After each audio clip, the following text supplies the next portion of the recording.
तो जैसे कि हमने आपको भारत के स्वदेशी लाइट कॉम्बैट एयरक्राफ्ट तेजस की हिस्ट्री, इसका डेवलपमेंट कैसे स्टार्ट हुआ और इसके डेवलपमेंट में क्या क्या प्रॉब्लम्स आई, ये सभी तेजस एयरक्राफ्ट के ऊपर जो एपिसोड 1 था उसमें बता चुके हैं। और आज हम आपके लिए तेजस एयरक्राफ्ट के एपिसोड नंबर 2 के साथ हाजिर हैं, जिसमें आपको तेजस एयरक्राफ्ट के फ्यूचर के बारे में बताया जाएगा कि आखिर ये जो तेजस मार्क 1 एयरक्राफ्ट है, इसको इंडियन एयरफोर्स को डिलीवर करने के बाद इस एयरक्राफ्ट के साथ क्या होगा। तो भारत के स्वदेशी लाइट कॉम्बैट एयरक्राफ्ट तेजस के सेकंड एपिसोड में आपका स्वागत है। तो चलिए बिना किसी देरी के इस वीडियो को स्टार्ट करते हैं। भारत के लाइट कॉम्बैट एयरक्राफ्ट प्रोग्राम के बारे में तो आप सभी जानते होंगे, और आप में से जो लोग इसके बारे में नहीं जानते हैं तो आप तेजस एयरक्राफ्ट के ऊपर बनाए गए हमारे फर्स्ट एपिसोड को आई बटन पर जाकर जरूर देखिए। यह तो आप सभी को पता है कि लाइट कॉम्बैट एयरक्राफ्ट तेजस एक 4++ जनरेशन का मल्टी रोल एयरक्राफ्ट है, जिसको कि सबसे पहले इंडियन एयरफोर्स के 1960 के एजिंग फाइटर्स को रिप्लेस करने के लिए प्रोग्राम करा गया था। लेकिन इसका जो डेवलपमेंट था उसमें हमें काफी ज्यादा देरी देखने को मिली,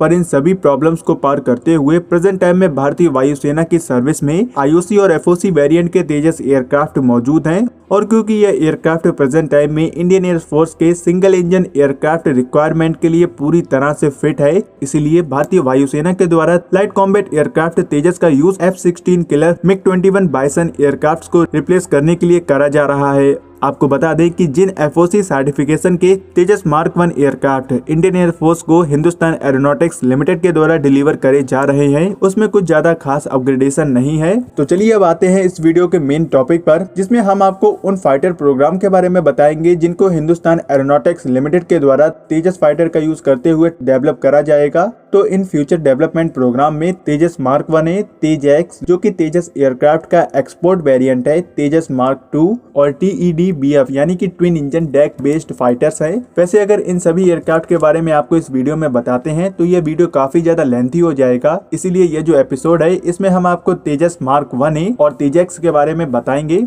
तो सबसे पहले तो बात करते हैं तेजस मार्क 1 की। तेजस Mk-1 एक सिंगल इंजन फाइटर है, जिसको कि तेजस मार्क 1 में काफी ज्यादा इम्प्रूवमेंट्स को करने के बाद डेवलप करा जा रहा है। यह एयरक्राफ्ट अपने प्रीवियस वर्जन यानी कि मार्क 1 की कंपैरिजन में काफी ज्यादा एडवांस होगा, और क्योंकि इंडियन एयरफोर्स के द्वारा HAL को 83 तेजस Mk-1 के ऑर्डर पहले ही दिए जा चुके हैं, इसलिए HAL के द्वारा तेजस मार्क 1 के लिए American jet engine manufacturer general electrics के GEF-404 इंजन के 100 यूनिट्स का ऑर्डर प्लेस कर दिया गया। वैसे यह जो तेजस Mk-1 है यह एडवांस एवियोनिक्स के साथ आएगा, लेकिन शुरुआत में करीब 20 वेरिएंट्स इजरायली ELM-2052 रडार के साथ इंडियन एयरफोर्स को डिलीवर करे जाएंगे, और बाकी के बचे हुए जो यूनिट्स हैं उनमें DRDO के द्वारा स्वदेशी तौर पर विकसित करा गया उत्तम AES रडार को इन फाइटर जेट में इक्विप करा जाएगा, जिसकी मदद से न केवल इन फाइटर जेट की डिटेक्शन रेंज इंक्रीज होगी, साथ ही ये काफी सारे टारगेट को एक साथ डिटेक्ट करके उनमें से कुछ के साथ एक ही टाइम में इंगेज होने की कैपेबिलिटी रखेगा।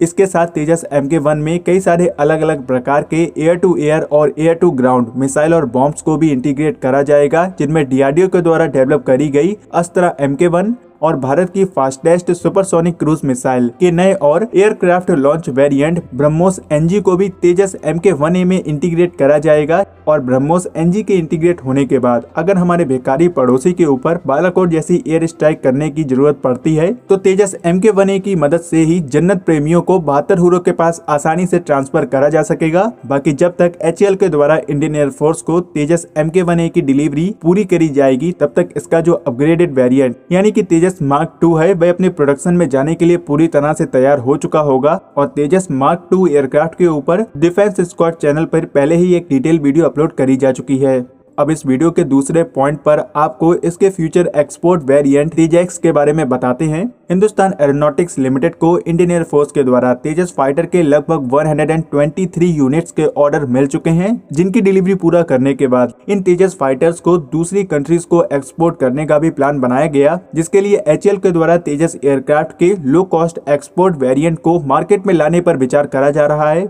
और HAL के द्वारा तेजस फाइटर का जो एक्सपोर्ट वेरिएंट होगा उसको तेज-X का नाम दिया गया। वैसे तो अभी इस एक्सपोर्ट वेरिएंट की इतनी जानकारी तो पब्लिक डोमेन में अवेलेबल नहीं है, लेकिन HAL के द्वारा जितना डाटा इसके बारे में पब्लिक करा गया है उसकी माने तो तेजस फाइटर तेजस MK1 से ज्यादा, लेकिन तेजस MK1A की कंपैरिजन में कम एक्सपेंसिव होगा, जिसके डेवलपमेंट में MK1 और MK1A दोनों की ही टेक्नोलॉजीज का यूज करा जाएगा। और इस फाइटर में जो सबसे खास बात होगी वो यह है कि जो भी कंट्री इस फाइटर को परचेज करना चाहेगी उसके रिक्वायरमेंट के अकॉर्डिंग इस फाइटर जेट को कस्टमाइज भी करा जा सकेगा। और HAL के द्वारा इस फाइटर को 2023 के एंड तक मार्केट में फुल कॉन्फ़िगरेशन के साथ लाने की तैयारी करी गई है, जिसको मलेशिया, नाइजीरिया, श्रीलंका के साथ कई सारे ऐसे कंट्रीज को ऑफर करा जाएगा जो कि एक advance single engine light fighter को परचेज करना चाहते हैं। और जिन भी कंट्रीज के द्वारा तेजस को परचेज करा जाएगा उनके पास Israeli Elta 2032 multi mode radar, 2052 और उत्तम AESA रडार में से किसी एक रडार को इस फाइटर जेट में इंटीग्रेट करने की चॉइस होगी। साथ ही जो वेपन इंडियन एयरफोर्स को तेजस MK1A के साथ ऑफर करे गए हैं वही वेपन पैकेज कस्टमर कंट्री को भी तेजस फाइटर के साथ ऑफर करा जाएगा।